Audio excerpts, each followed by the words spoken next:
Assalamualaikum warahmatullahi wabarakatuh. Di sini kami dari kelompok 3, skenario 3, ingin mempresentasikan hasil kerja dari kelompok kami yang berjudul Catching Up with the Guy Who Stole Half-Life 2 Shortcut 10 Years Later. Sebelumnya saya akan memperkenalkan anggota dari kelompok kami. Yang pertama, Amanda Restu Eka Pramesti, NBI 14622002227. Yang kedua, Cinti Oktavena Sukma, NBI 14622002227.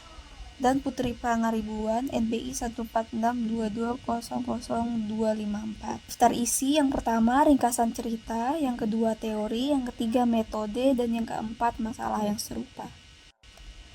Untuk yang pertama ringkasan cerita, pada tanggal 7 Mei 2004, Axel Game, seorang pemuda Jerman, terbangun oleh polisi bersenjata yang mendatanginya. Dia dituduh merentas jaringan Valve Corporation, mencuri dan membocorkan kode sumber permainan Half-Life Second, menyebabkan kerugian lebih dari 250 juta dolar.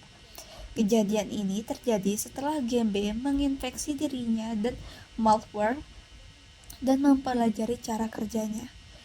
Dia berhasil mengakses jaringan Valve dan mendapatkan kode sumber Half-Life Second, kemudian membagikan kode tersebut kepada orang lain yang akhirnya membocorkannya ke internet.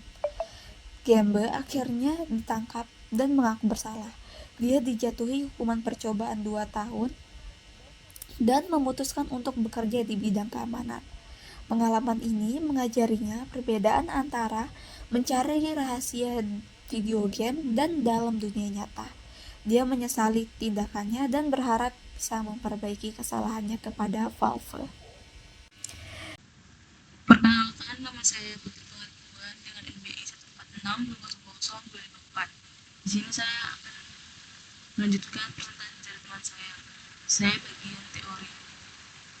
Nah, di dalam teori ini akan membahas tentang apa teori Anda tentang apa yang salah. Yang pertama membahas apakah ini masalah kode, kesalahan manusia, atau keduanya.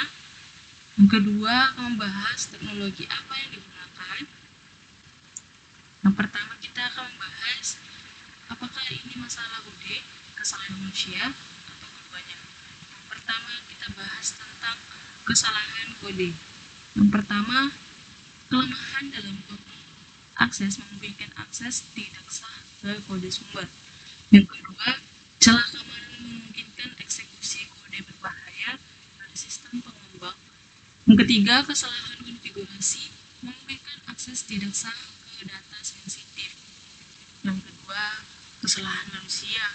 Yang pertama itu kegagalan mengikuti praktik keamanan terbaik, mengabaikan langkah-langkah pengamanan dasar seperti kontrol akses yang kuat dan enkripsi data. Yang kedua, kesalahan dalam menangani data sensitif, mengungkapkan data secara tidak sengaja atau menyimpannya di lokasi yang tidak aman. Yang ketiga, rekayasa sosial. Pelaku memanipulasi karyawan untuk mendapatkan akses ke kode atau informasi sensitif. Yang ketiga, kombinasi keduanya. Kemungkinan besar penyebabnya adalah kombinasi kesalahan kode dan kesalahan manusia. Kesalahan kode dapat menciptakan peluang bagi pelaku, sedangkan kesalahan manusia dapat mempermudah eksploitasi peluang tersebut. Nah, dalam itu teknologi apa yang digunakan? Yang pertama, jaringan dan server Valve. Yang kedua, metode peratasan. Yang ketiga, kode sumber Half-Life 2. Yang keempat, teknologi pencegahan dan keamanan. Yang kelima, forensik digital. Perkenalkan, nama saya Amanda Restu Eka Pramesti dengan NBI 14622000220. Baiklah, kali ini saya kebagian untuk menjelaskan bagian metode.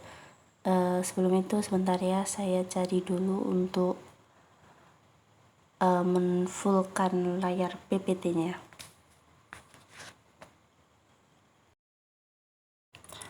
Baiklah, sudah ketemu ya, mari kita masuk ke bagian 3. Baiklah, dari metode ini, karena artikel yang dibahas kali ini tuh bercerita tentang Getting Up with the Guy Who Stole Half-Life 2 Second Shortcut 10 Years Later. Nah, dari cerita itu cerita tentang kebobolan data suatu game di perusahaan yang menyebabkan kerugian cukup besar bagi sang pengusaha. Dan tokoh utamanya sendiri itu namanya Axel Gembe. Si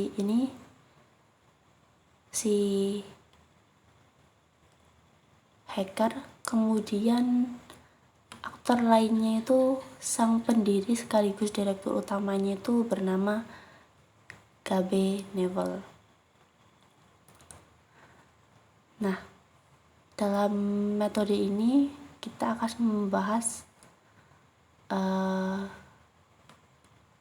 apa saja yang diajarkan dalam cerita tersebut untuk mengatasi agar tidak terjadinya kebobolan data. Nah, baiklah. Kali ini kita akan masuk pada metode apa yang disarankan dalam bacaan untuk mencegah hal ini terjadi, seperti yang saya katakan tadi. Nah, ini ada 1, 2, 3, 4, 5. Ada 5 pokok pembahasan. Dimana kita akan diajarkan tentang keamanan jaringan yang ketat. Dimana perusahaan-perusahaan seperti Valve itu perlu menerapkan keamanan jaringan yang ketat untuk melindungi aset digital mereka agar mereka tidak mengalami kerugian cukup besar. Ini termasuk firewall yang kuat, enkripsi dan data sensitif, dan pemantauan aktif terhadap aktivitas jaringan yang mencurigakan. Kemudian pemantauan aktivitas pengguna. Ini melakukan pemantauan aktif terhadap aktivitas pengguna di dalam jaringan dapat membantu mendeteksi perilaku mencurigakan seperti upaya tidak sah untuk mengakses data sensitif atau memindahkan file keluar jaringan yang tidak seharusnya. Kemudian pendidikan dan pelatihan keamanan.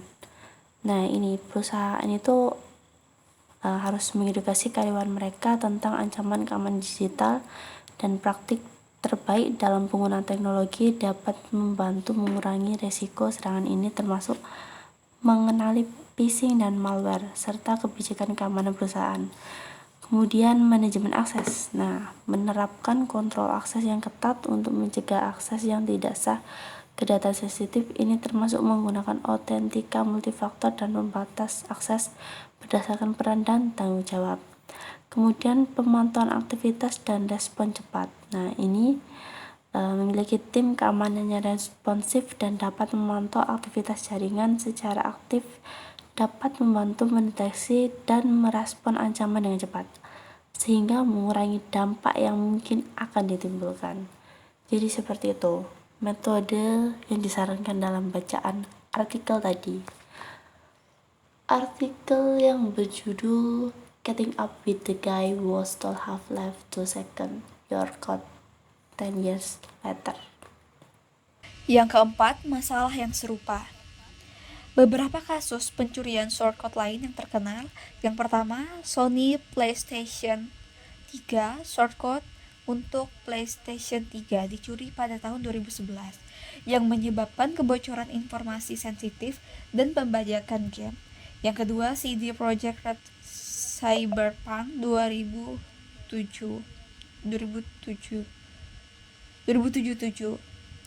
shortcut untuk Cyberpunk 2077 dicuri pada tahun 2020 yang menyebabkan penundaan rilis game dan kerusakan reputasi perusahaan. Dan yang ketiga, Electronic Arts FIFA shortcut untuk FIFA 21 dicuri pada tahun 2021 yang menyebabkan kebocoran informasi tim dan pemain. Sekian presentasi dari kami, kurang dan lebihnya mohon dimaafkan. Terima kasih.